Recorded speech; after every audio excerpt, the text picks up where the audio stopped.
Коли потрібно швидко і смачно перекусити, ці бутерброди завжди мене виручають. Вони виходять яскравими, апетитними і неймовірно смачними, а готуються буквально за лічені хвилини.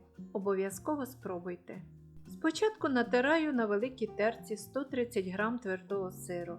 Дрібно нарізаю зелену цибулю та трохи кропу. Якщо кріп вам не до смаку, просто замініть його іншою улюбленою зеленню. У миску розбиваю одне яйце і добре його взбиваю. Додаю натертий сир, перемішую, а потім всипаю зелену цибулю, кріп і обов'язково 2 чайні ложки чорного кунжуту. Якщо чорного кунжуту немає або ви його не любите, використайте білий, але обов'язково додайте кунжут. Вливаю 2 столові ложки молока, за смаком солю, перчу і все добре перемішую. Ось так буквально за кілька хвилин начинка для бутербродів вже готова.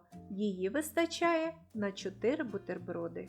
Для цих бутербродів я беру тостовий хліб. Кожну скибочку змащую тонким шаром вершкового масла, викладаю на деко, застелене пергаментом, і щедро розподіляю зверху начинку.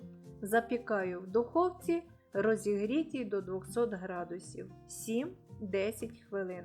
За цей час сир апетитно розплавиться, а хліб знизу стане рум'яним і приємно хрустким. Ось і все. Рум'яні, апетитні і дуже смачні. На приготування цих бутербродів знадобиться зовсім небагато часу, а результат точно вас порадує. Смачного і дякую, що готуєте зі мною!